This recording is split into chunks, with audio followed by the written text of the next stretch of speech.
Good. Ready? Action. All Yeah, right. action. Here we Oh, go. I like that official. Yeah. I like that official Yeah. clap.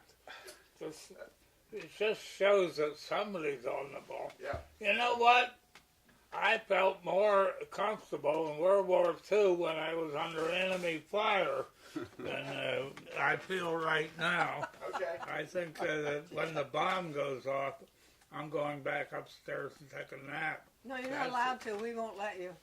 Okay, today is Saturday, April 11th, 2009, and Edward Crary Bostock III. The victim, you might say.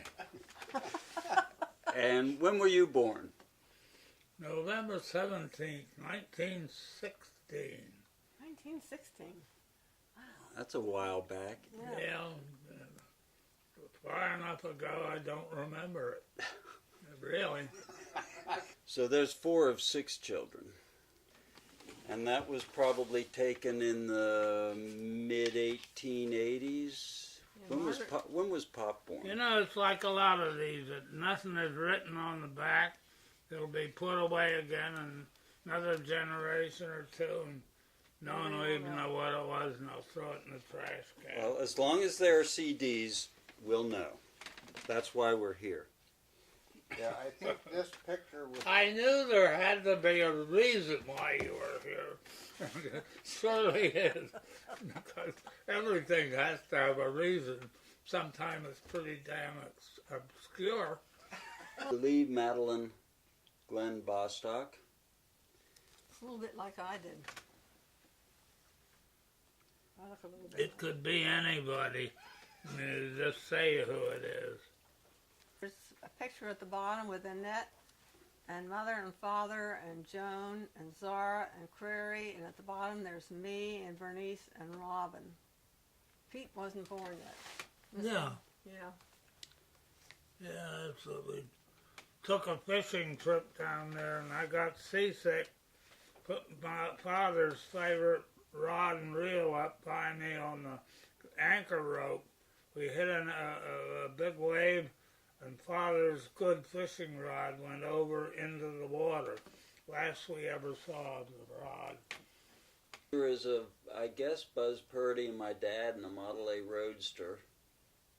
And then my dad and his mother somewhere in the countryside in Charlottesville.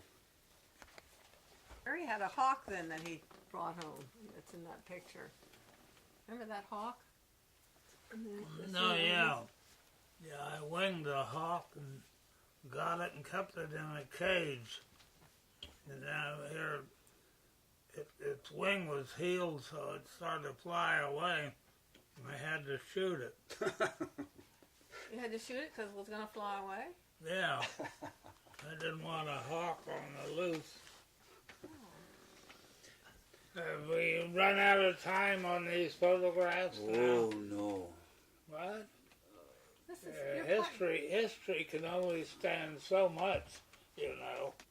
1939. It is a photograph of that Buick that's been talked about. Uncle Robin, Dad, and Leonard Gyllenhaal. in the Catskills.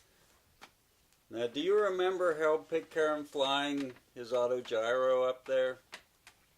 Yeah, we removed a stone wall because Joel was visiting us for the summer. That would be Dad and Aunt Joan from 1935 of graduates of the Academy of the New Church. It's Leonard Gyllenhaal, Dick Lechner, Robert Reestall. Gideon. Reestall died in a horse stall. Gideon. Reestall probably Alden Walter? Who was Walter who? Walter Pat Walter. Richard Walter. Richard Walter and Crary and Fergus Joy. Photograph of Dad in the war. What war was that? That would be World War II. Right now it feels more like the Civil War, but I'll take your word for it. Oh, I couldn't I quit my job on Wall Street, my first job I ever had, and because I didn't have 20/20 vision, I couldn't enter flying school to become a pilot. So I did the next best thing and enlisted in the Air Corps.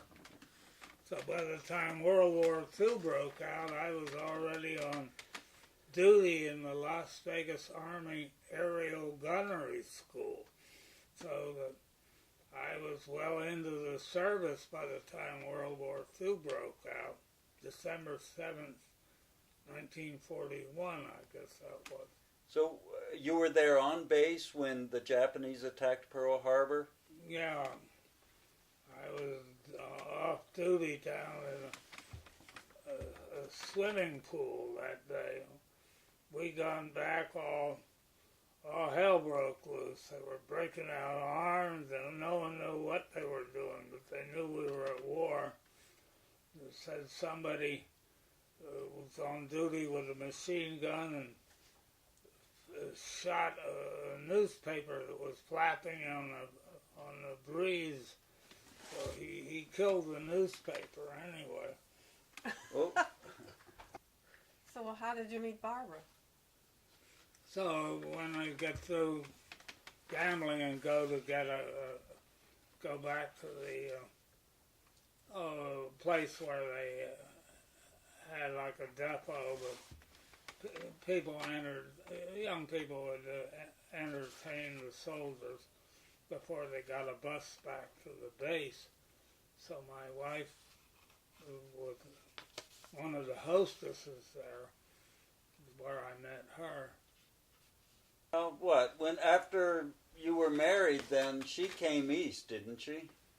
Well, she came east, and she arrived a day after I sailed for Europe, so that I was gone for a couple of years. She lived in Bernathen as a stranger for quite a while before she moved back to Las Vegas. And I was still overseas by then. I was overseas over 2 years in England. They had 4 children. Edward C. Bostock IV, also known as Ned. Jonathan, whose twin is Claudia. Ned and John are both deceased. Ned died in 1985. John passed away in 2001. Claudia is still living with Charlie in the Sarver area, and then me. I'm the youngest, born 1952. And how many kids does Claudia have?